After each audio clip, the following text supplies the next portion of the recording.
तो श्रद्धा murder case में बुधवार को सबसे चौंकाने वाली जानकारी सामने आई है। श्रद्धा ने आफताब के सितम के बारे में 2 साल पहले ही मुंबई पुलिस से शिकायत की थी और कुछ लेटर की तस्वीरें भी हम आपको दिखाने जा रहे हैं जो आप अपने टीवी स्क्रीन पर देख रहे हैं, जो श्रद्धा ने खुद मुंबई पुलिस को लिखे थे, जिसमें एक लेटर 23 नवंबर 2020 को मुंबई की पालघर पुलिस को लिखा गया था।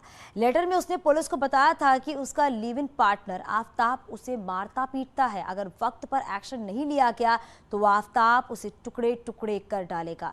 यानी आफताब ने जो कुछ श्रद्धा के साथ हुआ उसका अंदेशा पहले ही उसे था। तो दूसरी तरफ आफताब के गुनाहों की एक डायरी पुलिस के हाथ लगी है।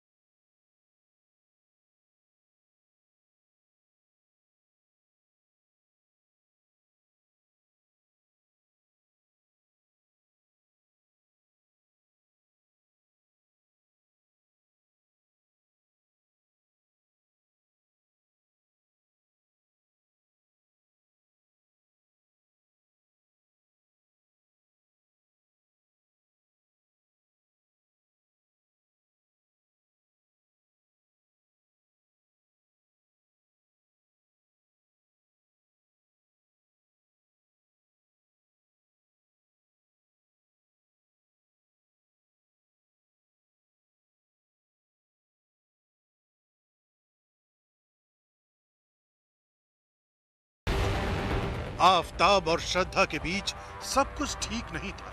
ये बात श्रद्धा के दोस्त और पुलिस में की गई शिकायत से सामने आ चुका है। लेकिन पुलिस इन्वेस्टिगेशन में जो बड़ी बात सामने आई है वो बेहद चौंकाने वाली है। पुलिस के हाथ आफताब की एक डायरी लगी है जिसमें एक रफ नोट मिला है। इस रफ नोट का जिक्र पुलिस के रिमांड अर्जी में भी है। दावा है कि उस डायरी में आफताब ने श्रद्धा के मर्डर का रफ नोट बनाया था जिसमें आफताब श्रद्धा के शव के टुकड़ों का हिसाब रखता था। पुलिस के मुताबिक श्रद्धा के मर्डर की पूरी प्लानिंग की गई थी जिसके लिए बाकायदा आफताब ने रफ नोट बनाया। मर्डर के बाद टुकड़े करने के लिए किन किन औजारों की जरूरत पड़ेगी उसको भी सर्च किया गया था। आरोप है कि मई को आफताब ने पहले श्रद्धा का गला दबाकर हत्या कर दी, उसके बाद श्रद्धा के शव के 35 टुकड़े किए और फिर उन्हें धीरे धीरे महरौली और छतरपुर के आसपास के जंगलों में फेंक दिया। यही नहीं, जिस धारदार हथियार से शव के टुकड़े किए गए उसे भी आफताब ने कहीं छिपा दिया। दावा है कि आफताब बेहद शातिर है क्योंकि उसने कत्ल के बाद एक साइड प्लान तैयार किया था। शव के टुकड़ों को फेंकने के लिए यह साइड प्लान बनाया गया था। आरोप है कि आफताब मर्डर के बाद कई घंटे तक श्रद्धा के शव के पास बैठा रहा। वो श्रद्धा के चेहरे को देखता रहा। उसके बाद आफताब ने धारदार औजार से श्रद्धा के शव के टुकड़े किए और बाद में एक साइड प्लान तैयार किया ताकि शव के टुकड़ों को अलग अलग जगह डंप किया जा सके और उसे पता रहे कि शव के टुकड़े किस जगह फेंके हैं। इससे पहले आफताब ने शव के टुकड़ों को फ्रिज में रखा। वो धीरे धीरे एक एक टुकड़े को लेकर जाता था और महरौली और छतरपुर के जंगलों में फेंक आता था। इस बीच आफताब के कुछ सीसीटीवी वीडियो भी सामने आए हैं जिसमें वो रात के वक्त एक बैग लेकर जाता दिखा। दावा है कि इन्हीं बैग में वो शव के टुकड़ों को भरकर ले जाता था और फिर फेंक आता था। पुलिस अब आफताब के घर से मिले रफ नोट के आधार पर श्रद्धा के शव के टुकड़ों की तलाश में जुटी है।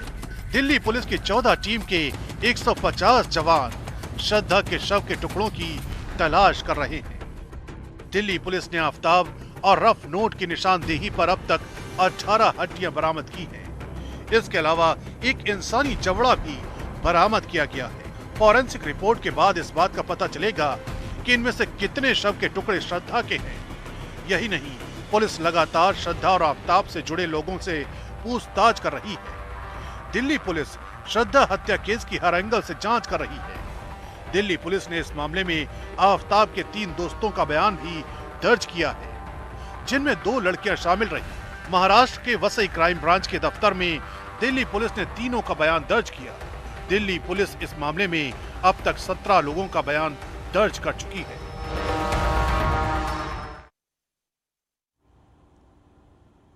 श्रद्धा मर्डर केस के आरोपी आफताब का एफएसएल में पॉलीग्राफ टेस्ट हुआ है और इस दौरान उससे कई अहम सवाल पूछे गए। आज भी आफताब का पॉलीग्राफ टेस्ट होगा, लेकिन इस दौरान ना आफताब के चेहरे पर कोई शिकन दिखाई दी और ना ही कोई पछतावा।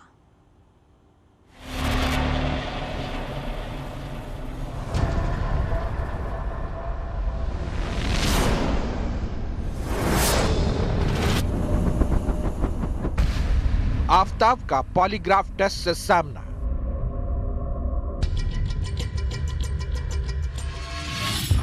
श्रद्धा केस में क्या बताया, कितना छिपाया?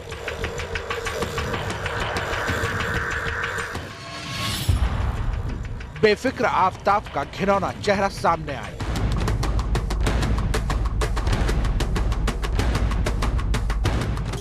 दिल्ली के रोहिणी में फॉरेंसिक साइंस लेबोरेटरी में पॉलीग्राफ टेस्ट के बाद आफताब बेखौफ दिखा। उसके हाव भाव से लग रहा था कि वो बिल्कुल भी परेशान नहीं है, बल्कि वो इतना कॉन्फिडेंट दिख रहा था जैसे कितना बड़ा काम करके आया हो। यही नहीं, एफएसएल में मास्क पहने आफताब एक अधिकारी से बातचीत करता दिखा। उसकी बॉडी लैंग्वेज से दिख रहा था जैसे उसे श्रद्धा की मौत का और अपने किए का कोई पछतावा नहीं। बताया गया कि पॉलीग्राफ टेस्ट के लिए आफताब करीब 4 घंटे तक एफएसएल में रहा।